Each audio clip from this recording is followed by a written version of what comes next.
Le bruit des sirènes déchira la nuit andalouse, comme un cri primal dans l'obscurité de Séville. Élodie, les mains tremblantes, serra contre elle le petit corps inerte qu'elle venait de trouver dans une ruelle étroite, enveloppé dans un vieux châle taché de boue. « Mon Dieu! Qui a pu faire ça ?» murmura-t-elle, le cœur battant, tandis que les lumières des ambulances illuminaient son visage pâle, révélant une détermination farouche à ne pas laisser cet enfant aux mains du destin cruel. C'était en 1998, une année où l'Espagne vibrait encore des échos de sa transition démocratique, et Séville, avec ses ruelles pavées et ses orangers en fleurs, cachait bien des secrets derrière ses façades ocres.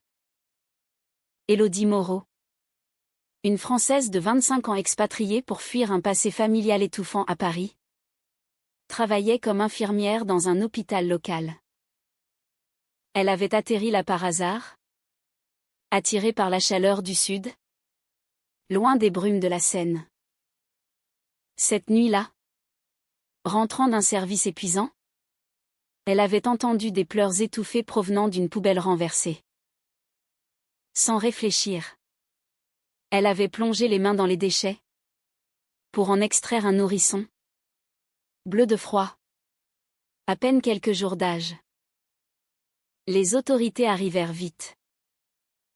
L'enfant fut emmené à l'hôpital où Élodie travaillait. Elle insista pour rester à ses côtés, veillant sur lui comme une louve sur son petit. Les tests révélèrent qu'il était en bonne santé, malgré l'abandon. Mais le scandale éclata quand l'ADN confirma l'identité, c'était le fils illégitime du maire de Séville. Un politicien charismatique nommé Javier Ruiz, marié et père de famille respectable. Les journaux s'emparèrent de l'affaire, titrant sur « L'enfant secret du pouvoir ». Ruiz, pour sauver sa carrière, nia tout en bloc, accusant une conspiration. Pourtant, dans l'ombre, il envoya des émissaires pour récupérer l'enfant discrètement. Élodie, avec son accent français qui trahissait ses origines, devint malgré elle une figure centrale. Elle avait nommé le bébé Antoine, en hommage à son grand-père, et refusait de le laisser partir. « Cet enfant n'est pas un pion politique ?» déclara-t-elle aux enquêteurs, les yeux brillants de larmes contenues. Mais la pression monta. Des menaces voilées, des appels anonymes la nuit. Ruiz, puissant et influent, fit jouer ses connexions. Élodie fut accusée de kidnapping, bien que faussement. Elle dut fuir, le cœur brisé, laissant Antoine aux mains d'une famille adoptive choisie par le maire. Les années passèrent, comme un fleuve indolent. Élodie rentra en France, à Paris, où elle reprit sa vie d'infirmière, mais avec un vide insurmontable. Elle se maria brièvement, divorça, et se consacra à son travail, aidant les âmes perdues dans les urgences de la capitale. Pourtant, chaque nuit, elle rêvait d'Antoine, se demandant ce qu'il était devenu. En 2025, à 47 ans, Élodie décida de retourner à Séville pour un congrès médical. La ville n'avait pas changé, les flamencos résonnaient dans les tabernas. Les cathédrales gothiques veillaient sur les places animées. Mais elle, si. C'est là qu'elle rencontra Hélène. Hélène Dupont. Une Française elle aussi, installée en Espagne depuis 20 ans. À 45 ans, Hélène était professeure de littérature à l'université de Séville, spécialisée dans les auteurs romantiques français. Elle avait les cheveux courts, auburn, et des yeux verts qui semblaient percer les âmes. Leur rencontre fut fortuite, lors d'une soirée de bienvenue au congrès, Dans un patio fleuri de jasmin. Élodie. Seule avec son verre de sangria. Observa Hélène rire avec un groupe d'académiciens. Quelque chose en elle. Une vulnérabilité cachée derrière son sourire. Attira Élodie. Elles se parlèrent tard dans la nuit. Hélène raconta son exil volontaire, fuyant un mariage arrangé en France. Elle avait trouvé refuge en Espagne, où elle avait élevé seule sa fille. Maintenant adulte. Élodie. Touchée. Confia son secret. Celui d'Antoine. J'ai perdu un enfant qui n'était pas le mien. Mais qu'il était dans mon cœur. Murmura-t-elle. Hélène posa une main sur la sienne. Un geste simple qui électrisa l'air. Ce fut le début d'une amitié profonde, teintée d'une attirance qu'aucune des deux n'osait nommer. Les jours suivants, elles explorèrent ces vies ensemble. Les promenades le long du Guadalquivir, les visites à l'Alcazar avec ses jardins luxuriants, où les fontaines murmuraient des secrets. Hélène parlait de Baudelaire et de Rimbaud. Élodie de ses nuits blanches à l'hôpital. Petit à petit, les barrières tombèrent. Une soir, sous un ciel étoilé, Hélène embrassa Élodie. Ce fut un baiser doux, hésitant, chargé d'années de solitude. Je n'ai jamais osé aimer une femme avant toi. Avoua Hélène. Les joues rougissantes. Mais le passé ressurgit. En fouillant dans de vieux dossiers pour un article académique, Hélène découvrit un lien inattendu, Javier Ruiz, le maire de 1998, était son oncle par alliance. Sa famille, conservatrice, avait des connexions en Espagne. Pire, elle apprit qu'Antoine, adopté sous un faux nom, vivait toujours à Séville, ignorant tout de ses origines. Hélène, paniquée, cacha cela à Élodie, craignant de briser leur idylle naissante. C'était le début d'un conflit intérieur déchirant. Élodie, sentant un changement chez Hélène, pressa pour des réponses. « Qu'est-ce qui te tourmente ?» demanda-t-elle lors d'une promenade nocturne. Hélène, les larmes aux yeux, avoua tout. La réaction d'Élodie fut un mélange de joie et de rage. « Tu savais et tu ne disais rien ? C'est une trahison » cria-t-elle. Le cœur en miettes. Elles se disputèrent violemment, Élodie accusant Hélène de protéger sa famille au détriment de la vérité. Pourtant, au milieu de la tempête, l'amour persistait. Hélène, rongée par la culpabilité, décida d'aider Élodie à retrouver Antoine. Ensemble, elles contactèrent des avocats, fouillèrent les archives. Le jeune homme, maintenant âgé de 27 ans, travaillait comme architecte à Séville. Quand elles le rencontrèrent, dans un café ombragé, ce fut un moment suspendu. Antoine, avec ses yeux bleus hérités de son père biologique, écouta leur histoire, incrédule. La révélation frappa Antoine comme un orage andalou, violent et imprévu. « Vous dites que je suis le fils abandonné d'un maire corrompu » balbutia-t-il, son café refroidissant entre ses mains tremblantes. Élodie, assise en face de lui, retint ses larmes, tandis qu'Hélène, à ses côtés, serrait sa main pour la soutenir. Les semaines suivantes furent un tourbillon d'émotions. Antoine, élevé par une famille adoptive aimante mais modeste, avait toujours senti un vide, un mystère autour de sa naissance. Apprendre la vérité le plongea dans une crise identitaire. Il confronta Javier Ruiz, maintenant retraité et affaibli par l'âge, dans sa villa luxueuse aux abords de la ville. Le vieil homme, les yeux fuyants, admis enfin, c'était une erreur de jeunesse. Ta mère était une maîtresse passagère. Je ne pouvais pas risquer ma carrière. Antoine, furieux, quitta la maison en claquant la porte, jurant de ne plus jamais y revenir. Élodie et Hélène devinrent ses piliers. Elles l'accueillirent dans leur vie naissante, partageant des dîners tardifs où les rires se mêlaient aux pleurs. Élodie, avec sa douceur maternelle, racontait des anecdotes de cette nuit fatidique de 1998. Hélène, plus analytique, l'aidait à décortiquer les implications légales et émotionnelles. Mais leur relation à elles deux évoluait aussi, deepening dans une intimité profonde. Des nuits passées à se confier, des caresses volées sous les draps, un amour qui fleurissait comme les bougainvilliers sur les balcons sévillants. Pourtant, le conflit s'intensifia.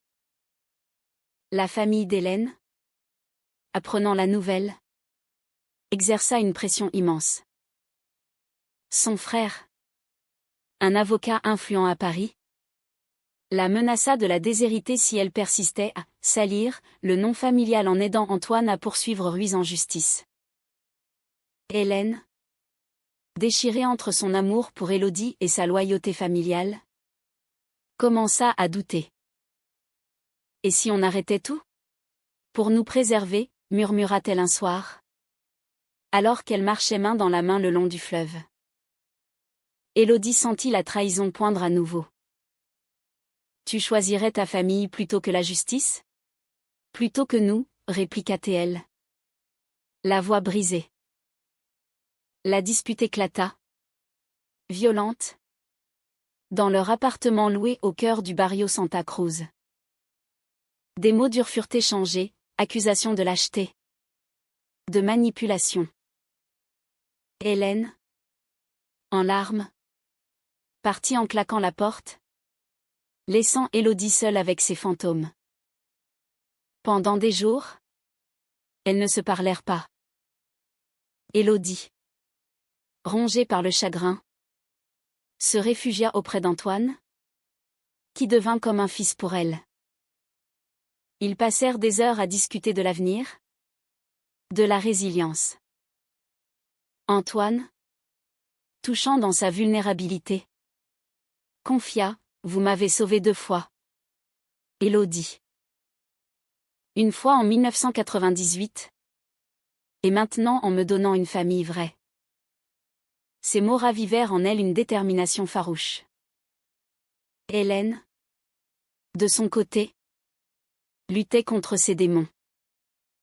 Elle relisait les lettres de sa mère, conservatrice et rigide, qui la pressait de rentrer dans le rang. Mais l'image d'Élodie, avec son sourire doux et ses yeux bruns emplis d'amour, la hantait. Une nuit, incapable de dormir, elle erra dans les rues de Séville, sous une pluie fine qui lavait les pavés. Elle réalisa alors que son vrai foyer était auprès d'Élodie. Pas dans les chaînes du passé. Le lendemain, elle se présenta à la porte d'Élodie. Trempée et repentante. Je t'aime, Élodie. Plus que tout. Je refuse de te perdre pour des fantômes familiaux, déclara-t-elle, la voix tremblante. Élodie, après un moment d'hésitation, l'attira dans ses bras. Leur réconciliation fut passionnée. Un mélange de larmes et de baisers, scellant un lien plus fort que jamais. Ensemble, elles aidèrent Antoine à intenter un procès contre Ruiz. Non pour l'argent, mais pour la reconnaissance publique.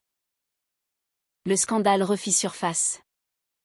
Les médias espagnols et français s'en emparant.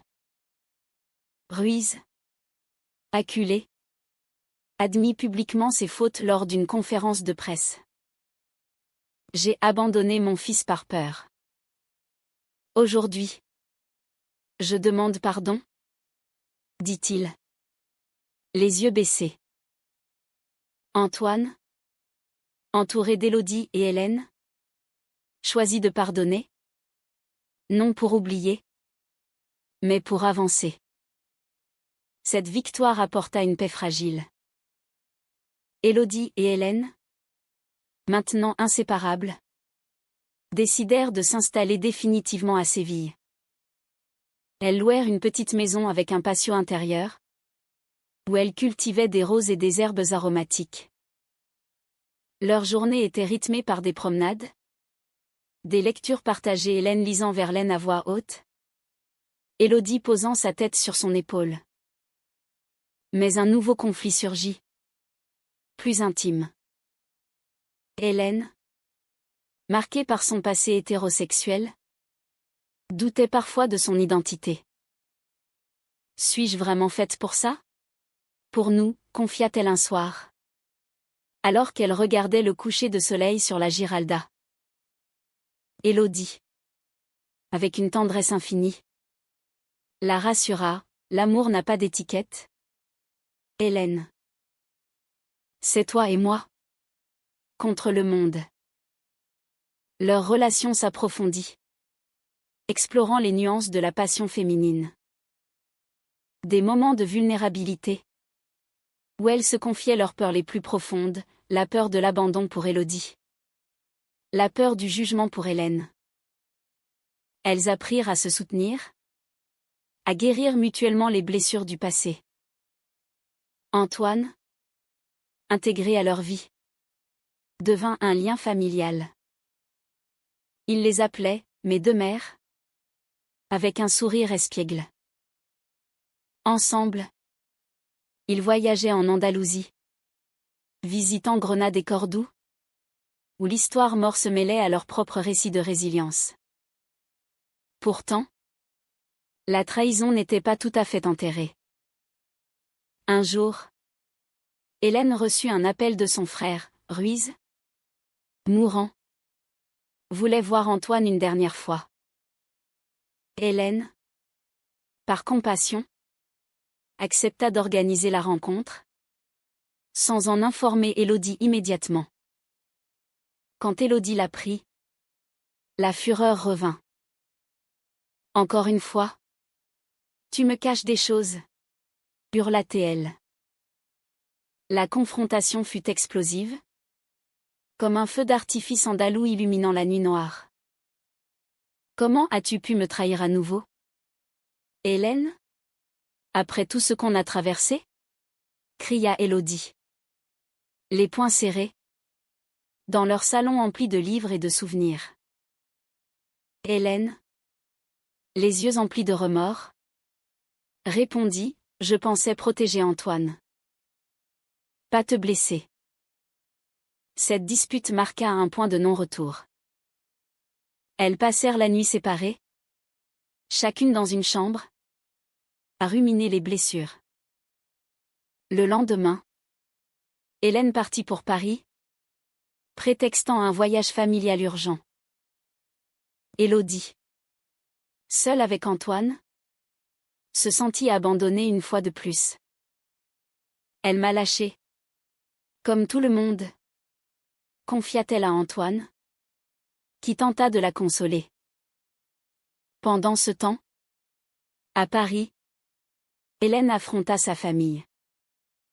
Dans l'appartement bourgeois de son frère, elle déclara « Je choisis l'amour. Je choisis Élodie.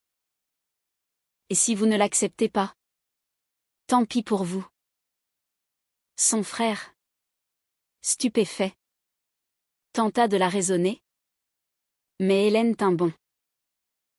Elle rentra à Séville avec une résolution nouvelle. À son retour, elle trouva Élodie dans le patio, arrosant les plantes d'un air absent. « Je suis revenue pour toi, » dit Hélène, tombant à genoux. « Pardonne-moi ma faiblesse.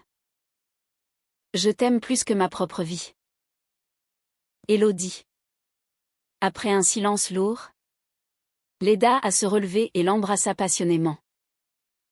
Ce fut une réconciliation profonde, marquée par des promesses éternelles. Avec le temps, leur amour s'épanouit pleinement. Elles se marièrent civilement dans une petite mairie de Séville, entourées d'Antoine et de quelques amis. La cérémonie fut simple, mais chargée d'émotions, des vœux en français, des larmes de joie. Un banquet avec tapas et vin rioja. Hélène, dans une robe blanche fluide, murmura à Élodie, « Tu es mon encre, ma muse ». Leur vie quotidienne devint un poème romantique. Des matins paresseux au lit. Des après-midi à l'université où Élodie assistait aux cours d'Hélène. Des soirs à danser le flamenco dans des penas locales.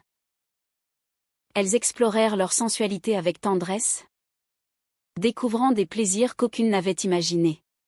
« Ton corps est une carte que j'aime parcourir », chuchotait Élodie, traçant des lignes imaginaires sur la peau d'Hélène. Antoine, quant à lui, trouva sa voie. Inspiré par les deux femmes, il lança un projet associatif pour aider les enfants abandonnés en Espagne. Élodie et Hélène le soutinrent, volontairement dans des orphelinats, apportant une touche humanitaire à leur existence. Mais le passé n'était pas tout à fait clos. Ruiz, sur son lit de mort, envoya une lettre à Antoine, des excuses sincères et un héritage modeste. Antoine, après réflexion, accepta de le voir. Accompagné d'Élodie et Hélène, il se rendit à l'hôpital. La rencontre fut émouvante. Ruiz, faible, serra la main de son fils. « Merci de me pardonner » murmura-t-il. Antoine répondit, « Je pardonne pour moi, pas pour vous. » Cette clôture apporta une paix définitive. Élodie, tenant la main d'Hélène, sentit un poids s'envoler. Cette fois, je refuse de lâcher, dit-elle, écho de son serment intérieur. Les années suivantes furent marquées par une sérénité profonde. Élodie et Hélène voyageaient en France et en Espagne, visitant Paris où elles se promenaient main dans la main le long de la Seine, ou la Côte d'Azur pour des vacances romantiques. Elles écrivaient des lettres d'amour, comme au XIXe siècle, préservant la flamme. Un jour, lors d'une promenade à l'Alhambra de Grenade, Hélène s'agenouilla et offrit une bague à Élodie. « Veux-tu passer le reste de ta vie avec moi » demanda-t-elle. Élodie, riant à travers les larmes, accepta. Ce fut un second engagement, symbolique, renforçant leur lien. Antoine se maria à son tour, avec une jeune Espagnole, et elles devinrent grand-mères adoptives quand naquit leur petite fille. La famille s'agrandit. Un cercle d'amour inclusif et bienveillant. Pourtant, des ombres persistaient. La société espagnole, bien que progressiste, n'était pas toujours tolérante. Elles affrontèrent des regards désapprobateurs, des murmures dans la rue. Mais leur amour, forgé dans l'adversité, les rendait invincibles.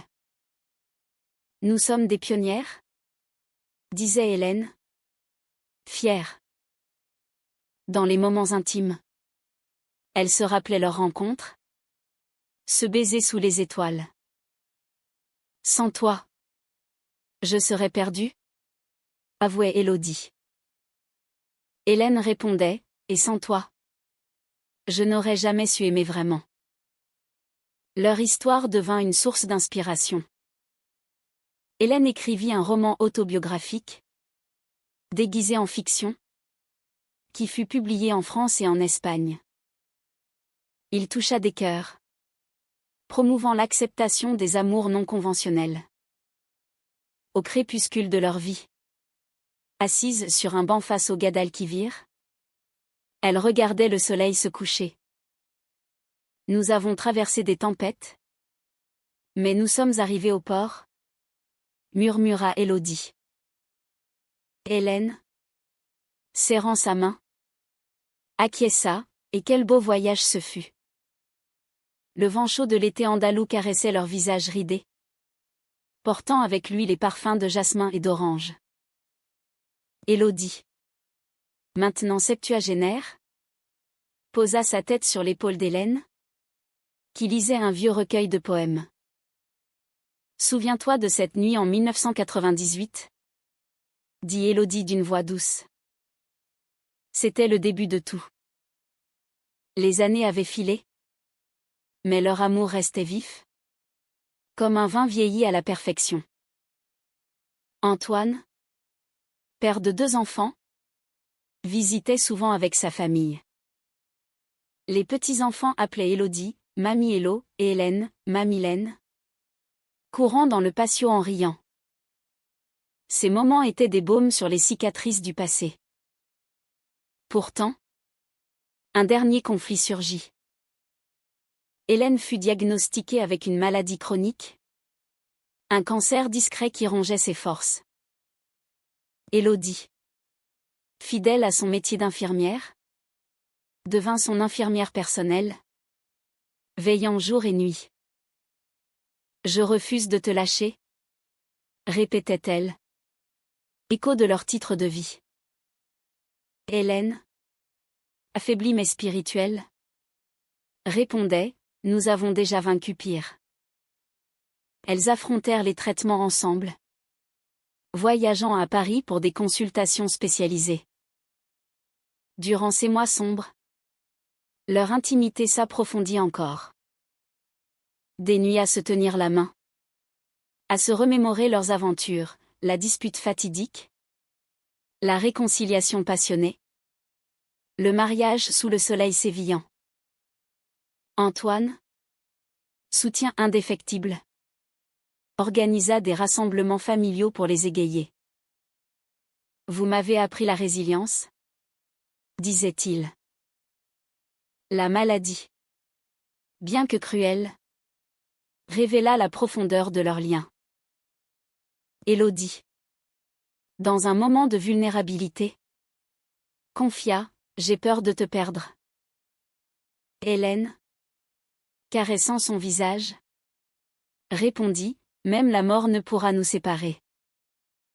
Notre amour est éternel. Miraculeusement, après des mois de lutte, Hélène entra en rémission. La nouvelle fut célébrée par un voyage en Provence, où elles marchèrent dans les champs de lavande, main dans la main. Nous avons gagné une bataille de plus, déclara Élodie, embrassant Hélène sous un ciel azur. Leur vie reprit, enrichie par cette épreuve. Elles s'engagèrent davantage dans des causes humanitaires, soutien aux familles LGBT, aide aux enfants abandonnés. Hélène donna des conférences sur l'amour au-delà des normes, Élodie partageant son témoignage sur l'abandon d'Antoine. Au fil du temps, leur histoire inspira un film documentaire, réalisé par la fille d'Antoine. Il captura l'essence de leur amour, Cassé Ashtin avec les trahisons du passé, CM Xuk avec les larmes versées, Lam Yemen avec les baisers volés, et Nan VN avec le pardon accordé. Dans leurs dernières années, assises sur leur balcon, elles regardaient Séville s'animer. Si c'était à refaire, je choisirais la même route, murmura Hélène. Élodie sourit, moi aussi. Mon amour. Hélène partit la première, paisiblement, dans les bras d'Élodie. Le deuil fut profond, mais Élodie, soutenue par Antoine, trouva la force de continuer. Elle vécut encore quelques années, entourée de famille, jusqu'à ce qu'elle rejoigne Hélène dans l'au-delà. Leur héritage perdura, un amour qui avait défié les conventions, guéri des blessures et illuminé des vies. Comme un flamenco passionné, leur histoire résonnait encore dans les ruelles de Séville, rappelant que l'amour vrai refuse de lâcher.